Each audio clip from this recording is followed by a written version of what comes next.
Stop police extortion. Stop the many checkpoints that we have that create some of these bottlenecks. Somebody loads a container of yam from Imo State. By the time he gets to Lagos, it will have taken him 3 days. Or tomato from Benue State because of criminal checkpoints on the highway. If we have special terminals and we do it under PPP framework, if any goods get to the terminal and is not evacuated within 6 hours, yes, we roll in that place. Let me tell you today, a lot of Nigerians are willing to export. And if we have productivity and export of goods from Canada to America to other places, most of the food commodities that are exported there are from Ghana, from Cote d'Ivoire, from Benin Republic, from Kenya, from Ethiopia. Nigeria should create terminals, special terminals that can enable export. So but doctor, sorry if I may chip in here. Should we be exporting food when people are holding? Is this the end of Nigeria? Is Nigeria coming to an end? Now that we have leaders who do not understand all this. Honestly, this man has revealed so many secrets on how Nigeria can rescue itself. I'm just wondering why this current administration has not hired this man. They need to go and look for this man to join the economic team of this current administration, if at all they don't want Nigeria to collapse. Honestly, this man rendered so many information, vital information, without charges. The current administration does not even know what to do again, and things are getting worse. If you're a patriotic Nigerian, take your time and listen to what this man said here. Honestly, you will get to confirm with me that this administration needs to go look for this man. Just listen for yourself. Protest that they can't get food to buy or the food is too expensive. Sambo, over the last 8 years, what we did was propaganda revolution in agriculture. Like I give you an example, to cultivate, process and produce 10 to 15 million tons of rice, which is almost double our national consumption, takes only 1 year. Sambo, we have the template. Any sincere government can work, the federal government of Nigeria can drive it, work with the states and look. If we want to crash the price of rice to 30 naira per 50 kg within the next 1 year, we can do it. We want to crash the price of maize and beans. Set up storage facilities in every local government, even in every electoral ward, under a private-public partnership arrangement. We lose over 60% of our produce because of lack of storage. Encourage people to go to farm, provide security for them under an agro-farm ranger arrangement that devolve and decentralized security. Let the people protect themselves. The people can protect themselves more than the police and the army. Allow the farmers to go to the farm under a structured scientific arrangement. Create a PPP framework to set up mechanized agricultural outlets in every of the electoral wards in Nigeria. Bulldozer, tractors, harvesters. It will take about 150 to 200 million in every of these clusters. $1.5 billion can do it. We can even borrow this money and tie it. It will be repaid in 7 years under a private, public. But let me tell you, Nigeria has the 64 million of arable farmland. We have the highest water tributaries among countries in Africa. We have a very youthful population of over 70% that can do these things. All we need to do is integrated, passionate, patriotic leadership, setting the pace, helping Nigerians to say, yes, we can do it. We can cultivate and produce enough rice and export outside Nigeria. Is it not shameful that Benin Republic is exporting 460,000 tons of palm oil? Ghana, Cote d'Ivoire is doing 260,000 tons. Go and check it. Ghana is doing almost 800,000 tons of cocoa export every year. The Southwest can do 3 million tons of cocoa. But we need to be very scientific. We need to be very structured. Yeah, we need to put together things that can be measured. And I tell you, Nigerians can feed themselves. Give them security, give them policy support, protect them and encourage them, and they will do it. Yeah, we've always done that, and I just hope that with the right policies, we're able to do that. As we try to round off this conversation, Dr. Obiareri, let's talk about the CBN governor's optimism that the inflation will actually drop. Inflation rate will drop to 21.4% in 2024. Do you share that optimism with Governor Kadusu? I share that optimism if those on the fiscal side decide to do the right thing. You don't need to waste 1 billion naira to set up 37-man committee to negotiate minimum wage. It's a waste of money, it's corruption, it's impunity. Minimum wage should be between 100,000 to 1,000. Scientifically driven. Let them sit down, even over Zoom meeting, agree on it and pass it, and let the states go and look for how they will get money. Most of the states' workforce are overbloated. In most states today, half of the workforce are redundant.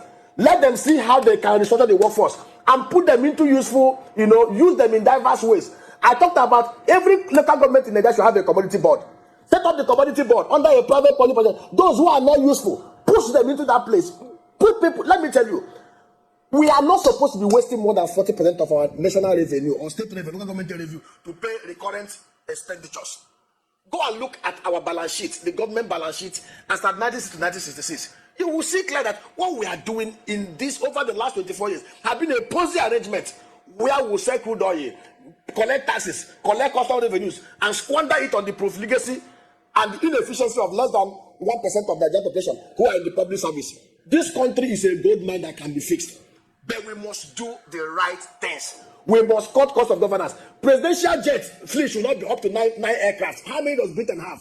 We should cut down the presidential fleet to about only 4 and sell the rest of them to either Air Peace or any of the private jet hiring companies. We can't continue wasting our money on jamborees. The National Assembly we should have the unicameral. Senegal did it. The Senate should be scrapped. Let the House of Reps be the only, and then we should reduce the peg of office. Align the peg of office to be with that of the civil service, so that anybody who is going to Abuja to go and make law, when you know we are not going to give you SUV, when you calculate the cost of going to Abuja to go and make law, and you discover that it does not make any sense for you, there's nothing to loot, you will stay in your place and allow those who have the capacity, who have demonstrated excellence in the private sector, just like Salud from Megojuku, to go to parliament and contribute their knowledge, their acumen, their patriotism in building a great Nigeria. We have developed a rent-seeking culture and a political environment where the worst of us, because they can grab, steal power, manipulate, bribe, and get into power, have most people who are very decent in Nigeria, who have something to offer, have stayed away from politics. We must have to devolve, restructure Nigeria,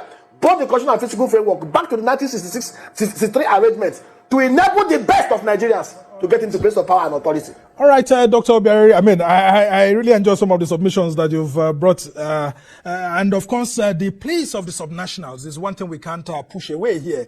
Let's talk about some of the state governors and how they need to take proactive fiscal measures in the states, since they don't have monetary authorities within the state, to ensure that they support the center, because we just keep pushing everything to the federal government. What should the Nigerian Governors Forum and the governors be doing to support both the fiscal and monetary authorities at the center? Like I said, number one, they should stop using the FAC and JAC and IGR to pursue dollar. Even if they want to take the money, they should invest it here in Nigeria. That is number one. Number two, they should look inward to develop their states. There is no state in Nigeria that is not sustainable, that cannot survive on its own without crude oil revenue from the Nile Delta.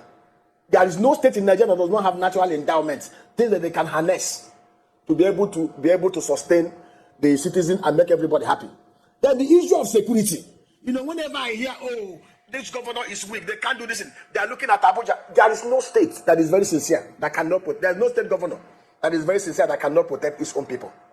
But there is something that is lacking: the issue of legitimacy, the issue of patriotism. Like I say to everyone, in fact, you know, the most painful that those who have not really managed funds, whenever they see some of this little trickle that comes in from FAC and JAC, they think they've seen money. Look at somebody like Elon Musk. The kind of money Elon Musk makes in a day is more than what a governor steals in 8 years, even if you want to take all the JAC and FAC. If you open your eyes and you see that you don't even need to steal to be able to create wealth for your people under private-public partnership arrangements. I give an example. The most lucrative rail route in Nigeria is the Lagos, Shagamu, Ijebu-Ode, or Benin, Onitsha, Asaba, Onitsha, Owerri, to Port Harcourt, circle down to Umuahia, Aba, back to Okigwe, to Oka, and back to Onitsha and Asaba. The 8-9 states within that contiguous part can decide to drive a private-public partnership arrangement to develop a rail network. It will take about $8 billion. Get the utilize of a BAM group in Germany, or even GIP to be their private sector partner. Set up an SPV that would, each state will invest at least 2.5% of the amount of money that will be required to an SPV. The private sector rail operator will take 35% or 30%. You can easily syndicate funds. Nigerians in diaspora and even within Nigeria will contribute it. We've done a sample and we've done studies on that route. That route, under a 45-year design, build, operate, and transfer arrangement, can repay itself in 17 years. All right. You don't need to, and this thing will attract over $12 billion into the economy. You don't need to wait for the federal government of Nigeria to do it. Very interesting submission. I hope some of these governors will actually be paying you for giving them free consultancy right here at Arise News. Well, just before I let you go, Dr. Obiari, Obiari. Some sort of cheering news from the CBN governor while he was appearing at the Senate. He said $1 billion have actually found their way into the economy within the short period of about a week or two, based on some of the actions that he has taken. Talk to us about how that will help strengthen the economy at this point in time. And lastly, some of the senators were very much interested in how to stop the dollarization of the economy, because several elite places, supermarkets and all of that are charging in dollars. How do we ensure that, the CBN, stands this time around and ensure that that policy against dollarization is actually implemented fully? Quickly before we let you go. Sambo, using dollar for lawful transactions and is allowed to circulate within the economy will not destroy the economy. What is destroying the economy is that dollars are taken out of our system, either hidden in soccerways, in basements, or taken out to buy houses from Maryland to New York and all the rest of it, or UK and whatever. If we decide today, we can ban use of dollar cash. Anything above $5,000, no option of fine, 1 year imprisonment, and we'll enforce it. EFCC need to do a lot of work. And Nigerians also need to support, and we also need to appeal to our conscience. It's actually a mark of economic sabotage. For you to be a governor, a minister, or a political office holder, you don't have confidence even in the country that you purport to govern, and you're involved in buying dollar to hoard. Let us build. See, let me tell you, the Mikabeso will even get more inflow. Watch it in the next couple of days or weeks. The FPIs will come in to take advantage of the new policy directives. But these are hot monies. We need foreign direct investment. We need foreign diaspora investments and remittances. States must encourage PPPs in housing, like I mentioned, the railway, in every other sector. States must be encouraged. They must engage robust, creative investment bankers like us to help them put the structures in place. There is no state that cannot attract anything less than $200 to $300 million annually if they put in place the right fiscal, regulatory, and ease of doing business framework within their state and tackle insecurity. You don't need to wait for Abuja. You discover the way they told the story of how you are encouraging him to recover some of the evil forests where the criminals were hiding. And in 6 months, he cleared the evil forest, and Anambra was the safest state in 5 years. There is no governor who is very sincere. If you have the confidence of your people, involve the communities, involve the town union people, involve the churches. Every community knows the good, the bad, and the ugly within their system. Empower the good to take over their land. Train them, equip them, arm them to work with the police and the army. And Nigeria will be in for a good time. All right, Dr. Nnameka Obiari, we must thank you so much for a brilliant analysis and offering free consultancy to especially the governors right here on Arise News. And on a day where Nigeria is finished. The problem we have is leadership. Tinubu is interested in, regulating the internet, the social media. He's just concerned about his personality, not the service that he claimed Nigerians voted for him to render. That is not what they are interested in. They just want to showcase themselves as leaders of the country without rendering any form of governance, real governance to the people. So, guys, this current administration has lost it all. There is no direction. They don't even know, they don't understand as in how to manage the current situation. They don't know what to do. And look at how Nigeria is like a country without direction.